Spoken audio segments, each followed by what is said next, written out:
नमस्कार, रीवा 24 के आज के अंक में आपका स्वागत है। पहले डालते हैं एक नजर आज की प्रमुख खबरों पर। चोराटा थाना अंतर्गत लूट के 2 आरोपियों के साथ क्रूरतम तरीके से पिटाई, वीडियो हुआ वायरल। जमीनी विवाद के चलते युवकों ने एक महिला सहित उसकी मां को पीटा, पुलिस तलाश में जुटी। शिक्षा विभाग की मनमानी के चलते छात्रवृत्ति के लिए छात्र हो रहे परेशान, सीएम हेल्पलाइन बना मजाक। और पूर्व प्रधानमंत्री स्वर्गीय राजीव गांधी की पुण्यतिथि पर कांग्रेसियों ने माल्यार्पण कर अर्पित की विनम्र श्रद्धांजलि। इन खबरों को आगे हम विस्तार से देखेंगे। देश के पूर्व प्रधानमंत्री स्वर्गीय राजीव गांधी की आज देश भर में पुण्यतिथि मनाई गई। इसी क्रम में रीवा में भी कांग्रेसी कार्यकर्ताओं ने माल्यार्पण कर उन्हें विनम्र श्रद्धांजलि अर्पित की।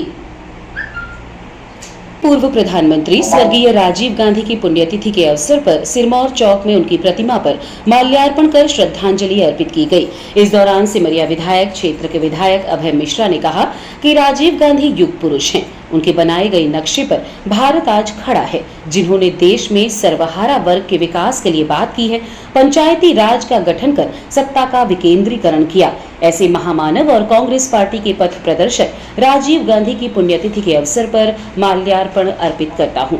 उन्होंने कहा कि उन्हें गर्व है कि हमारे जिले में उनकी एक अदम कद प्रतिमा स्थापित है। वहीं शहर अध्यक्ष लखनलाल खंडेलवाल ने भी पुण्यतिथि के अवसर पर उन्हें श्रद्धा सुमन अर्पित किए। परम आदरणीय राजीव गांधी जी इनके बनाए हुए नक्शे पर आज भारत देश यहाँ खड़ा है, जिन्होंने देश में सर्वहारा वर्ग के विकास की बात की है, पंचायती राज को स्थापित करके सत्ता के विकेंद्रीकरण किया है। ऐसे महामानव और हमारे कांग्रेस पार्टी के पथ प्रदर्शक और हमारे नेता राजीव गांधी जी के पुण्यतिथि पर हम आज उनको श्रद्धांजलि अर्पित किए हैं। और उनकी यह प्रतिमा हमारे लिए गौरव की बात है कि हमारे शहर के मध्य में स्थापित है। वो हमारे रीवा शहर भी आए थे मृत्यु के पहले। हम लोगों ने उनको आज पुष्पांजलि अर्पित करके उनको श्रद्धा सुमन अर्पित किए हैं और खुद को उनके स्टैचू के नीचे खड़े पा करके गौरवान्वित महसूस करते। धन्यवाद। आज राजीव जी का पुण्यतिथि है और हम सब लोग कांग्रेस के लोग यहाँ पर इकट्ठा हुए हैं राजीव चौक पर और उनको अपनी श्रद्धा सुमन अर्पित कर रहा हूँ। वो जिन्होंने के जो है ये उनकी देन है। एक समय था जब उन्होंने टेक्नोलॉजी को बढ़ाने की बात कर रहे थे तो यही भारतीय जनता पार्टी और विपक्ष के लोग हंसते थे और कहते थे कि देखिए ये कहाँ से युग को ले जाना चाहते हैं। और आज ये हाल है कि उनकी बाथरूम में भी जाते हैं तो बगैर कुछ टेक्नोलॉजी के उनका काम नहीं चलता है। साथियों, इस महामानव को हम सब लोग मिलकर उन्होंने जो भी काम किया है, निश्चित रूप से उन्हें समय बहुत कम मिला। हमारे पार्टी का दुर्भाग्य था कि बहुत कम समय हम लोगों को रह के काल में कल्पित हो गए वो, और निश्चित हम सब लोग। जमीनी विवाद के चलते महिला के साथ बेदम पिटाई की गई, जिसका वीडियो वायरल हुआ है। वीडियो संज्ञान में आते ही पुलिस ने आरोपियों के खिलाफ अपराध दर्ज कर लिया है। रीवा जिले के जवा थाना ग्राम अकौरी में जमीनी विवाद को लेकर सोमवार की सुबह गौतम परिवार के युवकों ने एक महिला की बेदम पिटाई कर अमर्यादित हरकतें भी की। उक्त घटना का वीडियो कुछ लोगों द्वारा वायरल कर दिया गया।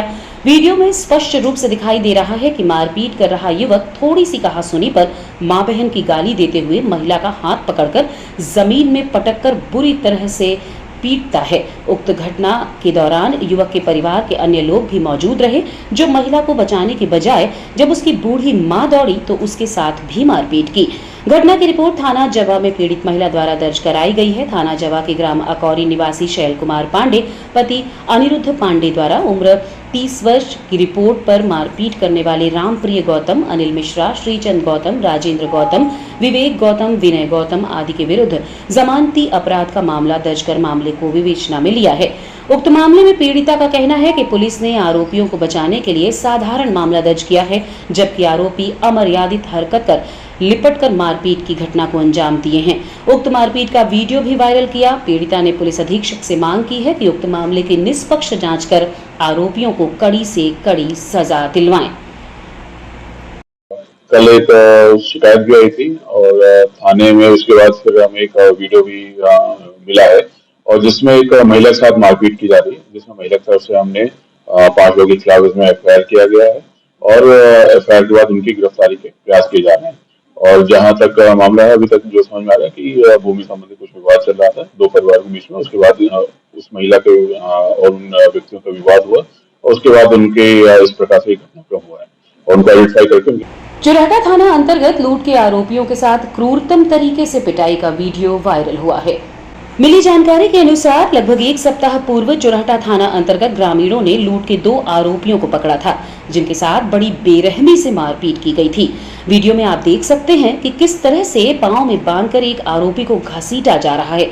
वहीं सड़क किनारे पड़े लकड़ी के टुकड़ों से बुरी तरह से मारपीट की जा रही है। पीटने वाले युवक इतना ज्यादा आवेग में थे कि युवक को तो पीटा ही, साथ ही उनकी बाइक में भी तोड़फोड़ की है।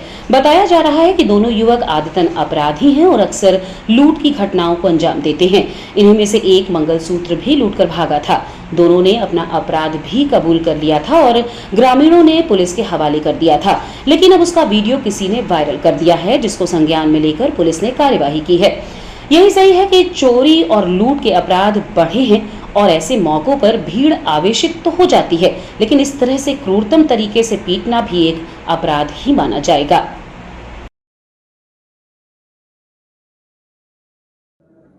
अभी आज एक कुछ वीडियो संज्ञान में आए हैं, जिसमें 2 के साथ कुछ लोग मारपीट कर रहे हैं और जो अभी जानकारी लग रही है, अभी पूरी तरह पुष्ट नहीं है, लेकिन जो जानकारी लग रही है उसमें यह है कि संभवतः जो लूट के आरोपी हैं उनके साथ लोगों ने मारपीट की है और इस प्रकार से ये वीडियो था और जिसके आधार पे इसको संज्ञान लेके इसकी जांच की जाएगी और जो भी इसमें वैधानिक कार्रवाई बनती है वो की जाएगी। इसमें शिक्षा विभाग अपनी मनमानी तरीके से काम करने के लिए जाना जाता है, लेकिन इन दिनों छात्रवृत्ति के लिए छात्र परेशान हो रहे हैं और शिक्षा विभाग इनका मजाक बना रहा है। यहां तक कि सीएम हेल्पलाइन की शिकायतों का भी निराकरण नहीं किया जा रहा है।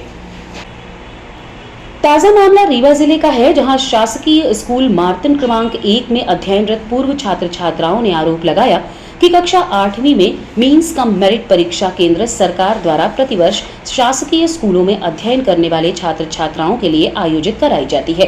परीक्षा पास करने वाले छात्र छात्राओं को कक्षा 12वीं तक प्रतिवर्ष 12,000 रुपए मिलने का प्रावधान है, लेकिन 8 वर्ष गुजर जाने के बाद भी आज तक एक भी राशि नहीं आई। जब सीएम हेल्पलाइन में शिकायत दर्ज कराई गई तो कुछ भी कार्यवाही नहीं की गई। उल्टा स्कूल के प्राचार्य द्वारा ये कहा गया कि समय सीमा में NMMS का नवीनीकरण न होने के कारण छात्रवृत्ति का भुगतान नहीं हो सका, अतः शिकायत बंद करने योग्य है। जबकि छात्र छात्राओं ने कहा कि प्राचार्य द्वारा ये गलत जानकारी दी गई है। सभी दस्तावेज समय सीमा के अनुसार ही जमा किए गए हैं। तो टफ भी होता है, जिसमें हमारे स्कूल के बच्चे और हम सब लोगों ने कड़ी मेहनत करके एग्ज़ाम पास किया, बस इस उसमें कि जिससे हमारी पढ़ाई सुचारू रूप से चल सके, क्योंकि हमारी आर्थिक स्थिति सही नहीं है। जब एक वो हुआ, हम लोगों ने एग्ज़ाम क्रॉस कर लिया और बहुत अच्छा लगा कि अब हमारी सहायता राशि मिलेगी हमें, लेकिन आज 8 वर्ष बीत जाने के बाद भी हमारी एक भी राशि नहीं आई है। और जब शिकायत की गई सीएम हेल्पलाइन में तो पहले तो कोई कार्यवाही नहीं की गई और कार्यवाही के नाम पे स्कूल के प्राचार्य द्वारा गलत जानकारी दी गई कि विद्यार्थियों द्वारा कोई दस्तावेज नहीं जमा किए गए हैं, जबकि हमारे पास पूरा प्रूफ है कि हमने पूरा दस्तावेज जमा किया है। और प्राचार्य द्वारा यह गलत जानकारी दी गई कि कोई दस्तावेज नहीं जमा किया गया, जबकि यह सरासर झूठ है। तो हमारी कलेक्टर मैडम से एक मांग है कि जो प्राचार्य के खिलाफ कार्यवाही की जाए, क्योंकि वह गलत जानकारी दे रहे हैं। और दूसरा कि हमारी छात्रवृत्ति आ जाए, जिससे हम अपनी पढ़ाई सुचारू रूप से चालू कर सकें। कितने छात्र प्रभावित हैं इस तरह से? 1-2 नहीं, यह हजारों की संख्या में है। केवल ये हमारे क्लास बस की बात नहीं है, हमसे जूनियर सीनियर, यहाँ तक कि मेरी 2 बहनें हैं, उनका भी नहीं आया, इनके 2 भाई हैं, उनकी भी नहीं आई है। तो ऐसे बहुत सारे बच्चे हैं। और स्कूल और प्रशासन दोनों हमें नदारत कर रहा है और कहीं ना कहीं अनदेखी कर रहा है। आज हम कलेक्टर मैम के पास बड़े आशावान होकर आए थे, लेकिन कलेक्टर मैम द्वारा यह कहा गया कि आचार संहिता के कारण अभी जन सुनवाई नहीं हो रही, आप आवेदन जमा कर दीजिए। अब यही आशा है कि अगर जो कलेक्टर मैडम हमारी प्रॉब्लमों को समझें और हमारी छात्रवृत्ति के लिए कुछ कार्य करें, जिससे हम अपना अध्ययन अच्छे तरीके से कर सकें। गुड़ थाना क्षेत्र के पुरास बस स्टैंड में बीती रात पिकअप वाहन से आधा दर्जन के करीब अज्ञात चोर पहुंचकर किराना दुकान का ताला तोड़कर लाखों का सामान पार कर दिए। बताया गया है कि पुरास निवासी जीवन नारायण तिवारी सोमवार की रात अपनी किराना की दुकान बंद कर घर चले गए थे और जब सुबह उन्हें पता चला कि उनकी दुकान का ताला तोड़कर अज्ञात बदमाशों द्वारा लाखों का सामान पार कर दिया गया तो उनके होश ही उड़ गए।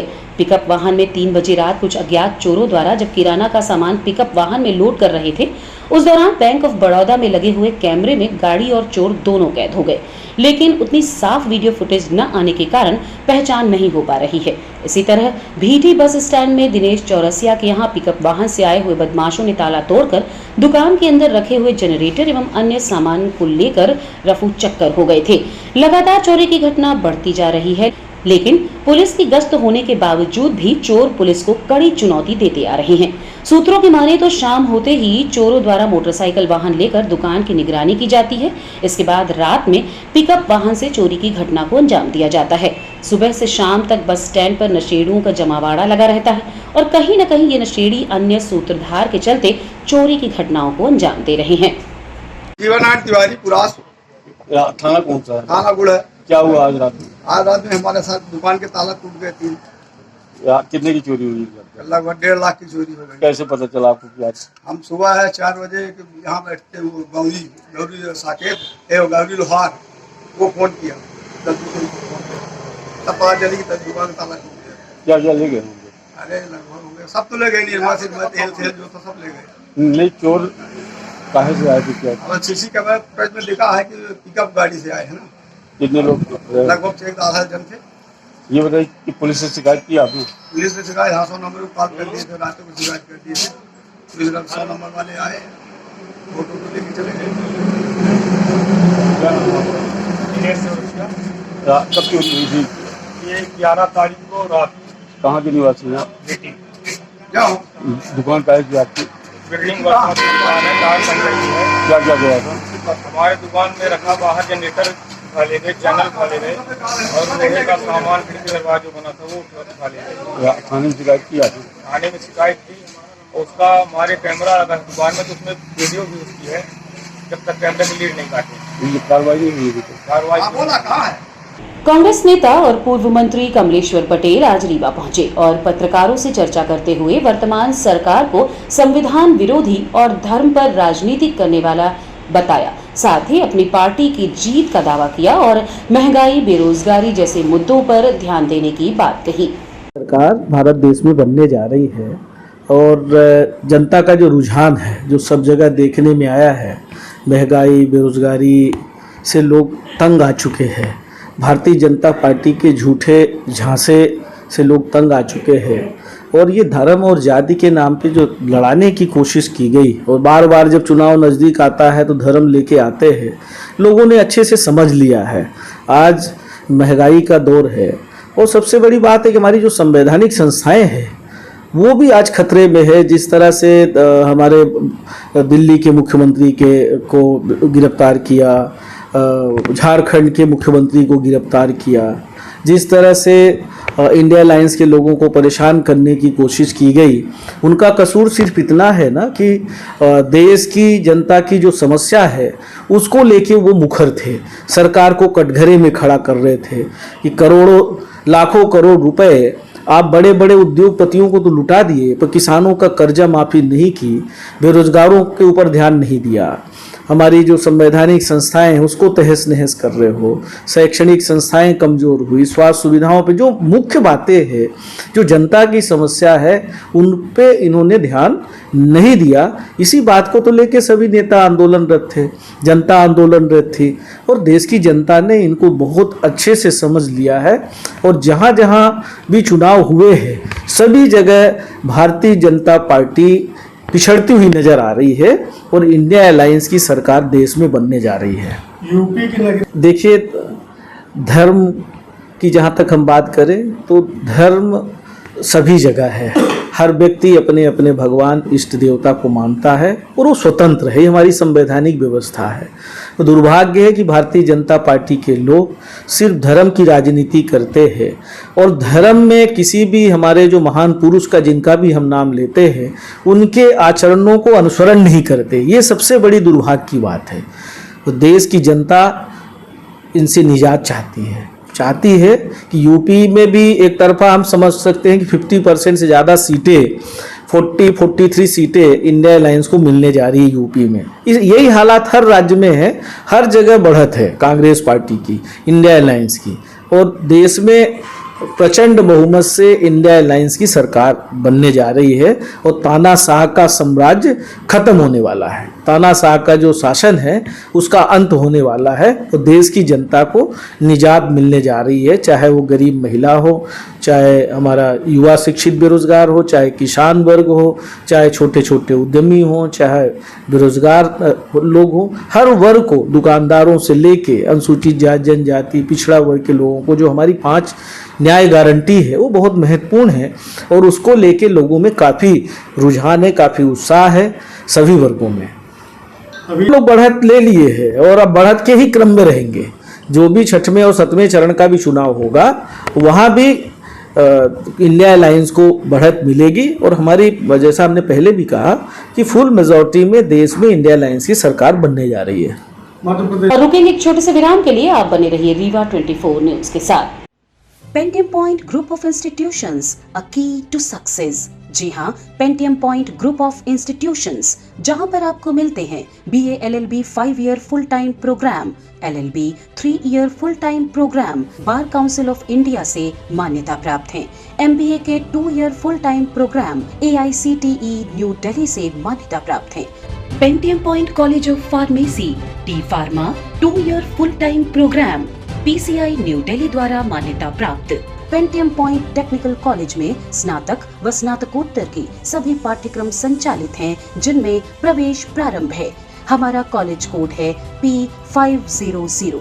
याद रखिए, सामान्य वर्ग BPL कार्ड धारकों को शिक्षण शुल्क में छूट व SC ST OBC छात्रों को मध्य प्रदेश शासन की नियमानुसार छात्रवृत्ति। आप संपर्क कर सकते हैं हमारे हेड ऑफिस में, जो है हेडगेवार नगर रेडियो कॉलोनी के सामने रीवा, और कॉलेज कैंपस में, जो है करहिया सिमरिया रोड और हरदी सिमरिया रोड रीवा में। अधिक जानकारी के लिए हमारे फोन नंबर पर संपर्क कर सकते हैं। हमारा फोन नंबर है 07662438035। मोबाइल नंबर पर भी संपर्क किया जा सकता है, जो है 9992084339।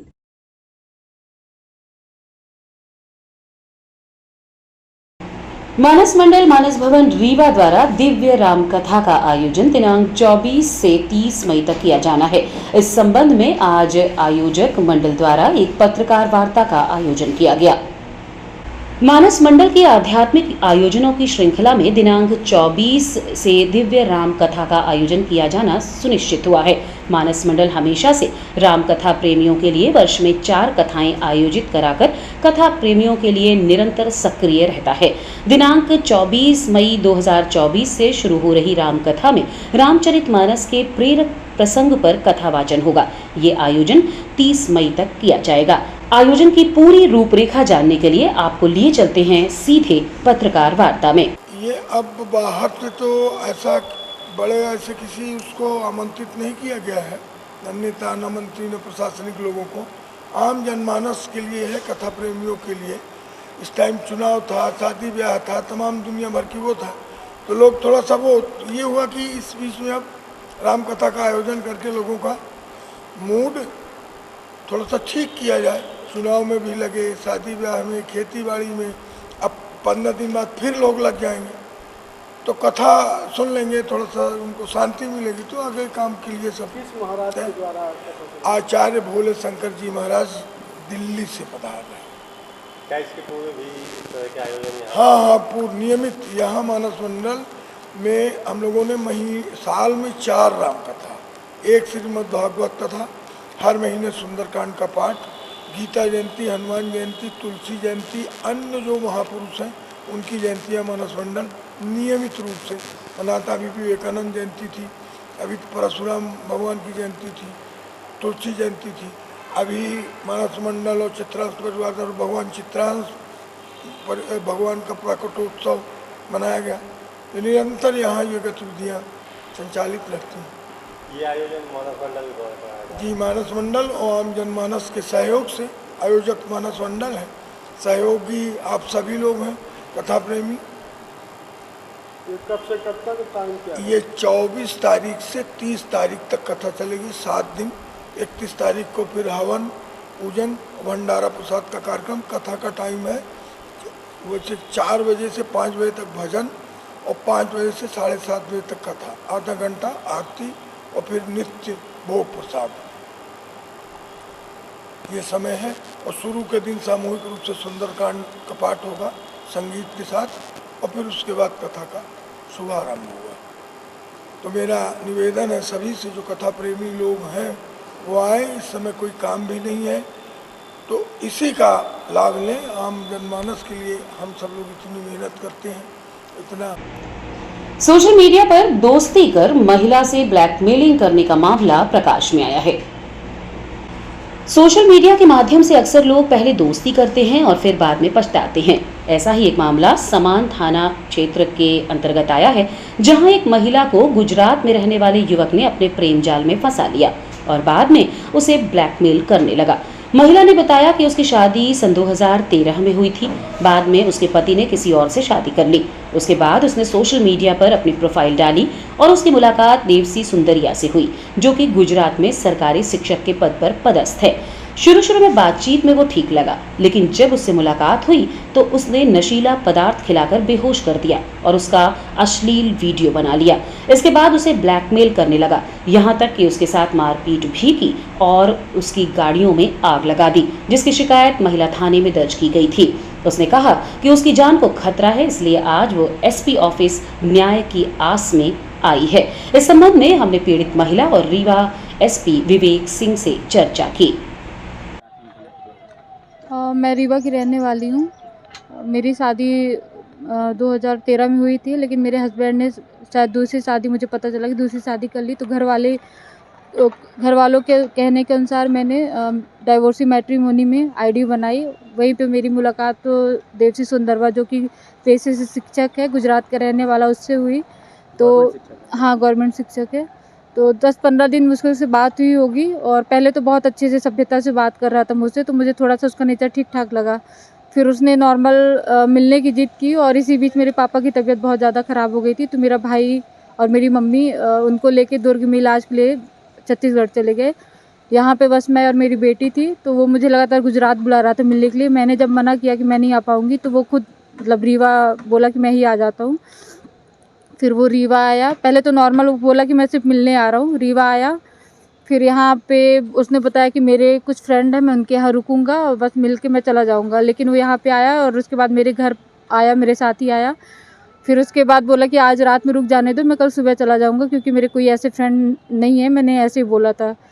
फिर वो रात में रुक गया नॉर्मल। उस दिन तो उसका नेचर ठीक ठाक था और जो भी था थोड़ा सा मैं इमोशनल, मतलब उससे उस दिन भी क्या हुआ, वो मिठाई वगैरह लाया था, वो मुझे याद भी नहीं था। मैंने खाया और मुझे उसके बाद का बहुत याद नहीं आ रहा है। फिर सुबह मेरी नींद खुली तो मैंने उसको जाने के लिए बोला, तो उसने बोला कि मैंने तुम्हारी वीडियो वगैरह बना ली है। अचानक से उसने मुझे दिखाया तो एकदम से मैं डर गई। मेरे अश्लील वीडियो सोते वक्त, क्योंकि मैं नाइट सूट में सो रही थी, तो मेरे गाउन वगैरह ऊपर करके और भी उटपटांग तरह की वीडियो फ़ोटो वगैरह वो कर लिए थे। तो मैं उसका फिर विरोध नहीं कर पाई। उसके बाद से एकदम से उसका नेचर अलग हो गया, वो मारपीट गाली गलौज टाइप से। फिर उसके बाद से रोज़ ज़बरदस्ती सब कुछ कर रहा था मेरे साथ। और मैं और मेरी बेटी घर में अकेले, कोई था नहीं घर में। ये लगभग 1 महीना जब तक मेरी मम्मी आ नहीं गई घर। तो ये 27 तारीख को मेरी मम्मी पापा को लेके घर आई। तो ये 27 तारीख को लगभग 10 बजे फिर यहाँ से निकल गया है। इसी बीच इसने मेरा मोबाइल था तो वो तोड़ के ये अपने पास रख लिया, मतलब ले ही गया, मुझे दिया नहीं, तोड़ के लड़ाई झगड़ा वो करके मेरा मोबाइल ले गया। फिर उसके बाद से वो मुझे लगातार बोला कि तुम गुजरात आओ। जब मैंने मना किया तो उसके बाद से ये सारे मतलब धमकी देना शुरू कर दिया कि मैं सब जगह वायरल कर दूंगा। तो पहले तो नॉर्मल फ़ोटो वगैरह वायरल किया, फिर उसके बाद ये मेरी अश्लील वीडियो और ये फ़ोटो जितनी थी तो ये लगभग 24 अप्रैल को इसने सब जगह वायरल कर दी। उसके बाद ये लगातार मुझे धमकी फिर भी देता जा रहा है। अभी भी है, मतलब रिकॉर्डिंग है मेरे पास, और धमकी देता जा रहा है। और अभी 2 मई को मेरी कार जलवा दी, परसों मेरी स्कूटी जलवा दी, यानी 18 तारीख को मेरी स्कूटी जलवा दी। और मैं शिकायत तो कई जगह कर रही हूँ, लेकिन अब समझ में नहीं आ रहा कि अभी नहीं हो रही कुछ। हाँ, सारी घटनाक्रम शुरू हुए, मतलब आपकी मुलाकात हुई, बात हुई, कितने महीने बीत चुके हैं इस दरमियान? ये घटना जैसे फरवरी से मैं भटक रही हूँ, मतलब मैं दौड़ना शुरू की हूँ फिर शिकायत के लिए। जैसे जनवरी तक 27 जनवरी को तो गया ही मेरे घर से, उसके बाद से 2-3 दिन बाद से मुझे मतलब परेशान करना शुरू कर दिया। तभी से मैं कब शिकायत करवाई है पहली बार? मैं महिला थाना, फर्स्ट टाइम महिला थाना गई थी, तो वहाँ पे आवेदन दिया, और साइबर थाना वहाँ भी गई मैं। फिर उसके बाद मैं समान थाना भी कई बार गई। फिर अभी समान थाना में मेरी 6 मई को एक FIR हुई, 2 मई को मेरी कार जला दी गई, उसकी FIR, और अभी मेरी स्कूटी भी जलवा दी गई। तो ये 18 मई को मतलब ये तीसरी FIR हुई है। और अभी अब मुझे जान से मारने की वो धमकी भी दे रहा है कि शायद मरवा भी देगा। तो अब वही मुझे दोनों गाड़ियों को जलाने का फुटेज है आपके पास? हाँ, मेरे पास सब कुछ है। CCTV? जी जी आज SP साहब से आई थी आपकी? जी, मैं SP सर से मिली, तो अब सर ने आश्वासन तो दिया है कि मतलब कुछ होगा। अब ये है कि अब जान से मारने की धमकी दे रहा है, तो उस हिसाब से अब थोड़ी सी मुझे डर लग रही है। तो रिक्वेस्ट है कि थोड़ा सा इस मामले में मतलब मुझे न्याय दिलाने की आप लोग। कई जगह आप गई भटकी, अभी तक कोई नहीं हुआ? अभी तक तो कुछ नहीं हुआ है। किसी प्रकार की कोई कार्रवाई? नहीं, अभी कार्रवाई तो नहीं हुई है, बस वही FIR हुआ है। जी जी। वो रहने वाला प्रॉपर कहाँ का है? जी, गुजरात का है। वो मुंद्रा में शिक्षक है, मुंद्रा कक्ष में शिक्षक है। और उसका पूरा पता रामदेव नगर, जहाँ पे वो रहता था, रामदेव नगर बर्रोई करके, बर्रोई रोड, मुंद्रा गुजरात, वहाँ का है।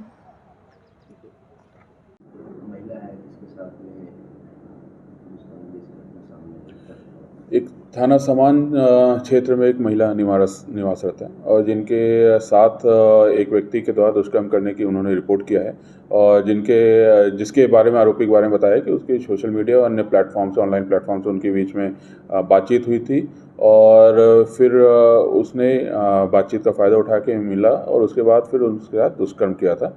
और जिसके आधार पे उनके कथनानुसार इसमें हमने कायमी की है, और कुछ वीडियो भी वायरल किए हैं, ऐसी जानकारी महिला ने दी है, जिसको भी हमने साक्ष्य के रूप में रखा है, और इसके आधार पे उसमें तत्संबंधित धाराओं में उसमें हमने कायमी करके उसके खिलाफ विवेचना जारी है, और जल्दी उसको गिरफ्तार किया जाएगा। ये आरोपी गुजरात का रहने वाला है, जो जानकारी महिला ने हमको दी है। शायद जो अभी तक पता है उसके आधार पे शिक्षक है वहाँ पे सरकारी उस विभाग में। ये सारी घटनाक्रमों के बाद उसने महिला ने उसी बीच एक और FIR करवाई है। बिल्कुल, एक महिला के घर के बाहर एक वाहन खड़ा था, उसमें भी आगजनी हुई है, और महिला ने संबंधित व्यक्ति पे ही शक जताया, जिसके आधार पर भी हमने इसमें FIR किया है, और दोनों प्रकरण इसमें जांच में लिए गए हैं, और जैसे संदिग्धता पाई जाएगी वैसी कार्रवाई इसमें की जाएगी। और रुकेंगे एक छोटे से विराम के लिए। आप बने रहिए रीवा 24 न्यूज के साथ। हड्डी जोड़ एवं रीढ़ रोग तथा स्त्री रोग एवं प्रसूति रोग का इलाज एक ही छत के नीचे। विघ्नहर्ता hospital and trauma centre, hotel landmark के पास, रतहरा, रीवा। डॉक्टर संतोष सोनी, पूर्व चिकित्सक, बॉम्बे हॉस्पिटल, मुंबई। हड्डी जोड़ एवं रीढ़ रोग विशेषज्ञ, छोटे चीरे एवं दूरबीन विधि द्वारा हाथ तथा पैर की हड्डियों का ऑपरेशन। गठियाबात, जटिल एवं बिगड़े हुए फ्रैक्चर का बेहतर इलाज करते हैं डॉक्टर संतोष सोनी। विघ्नहर्ता हॉस्पिटल ट्रॉमा सेंटर में ही स्त्री एवं प्रसूत रोग विशेषज्ञ डॉक्टर शैलजा सोनी भी उपलब्ध हैं, जिनकी देखरेख में नॉर्मल डिलीवरी, सिजेरियन ऑपरेशन एवं बच्चेदानी से संबंधित ऑपरेशन की बेहतर सुविधा। संतानहीन दंपत्ति तत्काल संपर्क करें। विघ्नहर्ता hospital and trauma centre, hotel landmark के पास, रतहरा, रीवा। सुविधाजनक एवं सफल इलाज हेतु आज ही संपर्क करें। विघ्नहर्ता hospital and trauma centre, hotel landmark के पास, रतहरा, रीवा। मोबाइल नंबर 7828781983 अथवा 8462956774 पर।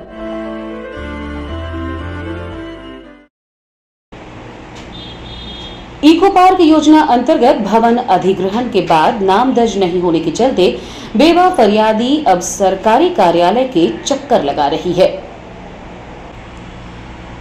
मामले को लेकर श्रीमती केशकली पति स्वर्गीय अनंत लाल मल्लाह निवासी मकान नंबर 110 वार्ड क्रमांक 19 कबाड़ी टोला द्वारा ये आवेदन दिया गया कि उनके द्वारा उनके मकान को इको पार्क योजना में अधिग्रहित कर लिया गया था, जो दिनांक 22/9/2022 को पुनर्गतिकरण योजना अंतर्गत बीहर नदी रिवर फ्रंट के सौंदर्यीकरण परियोजना के तहत विस्तार, जिन भी इस विस्थापों की सूची प्रदान की गई थी, उनमें मकान का नाम अंकित नहीं किया गया।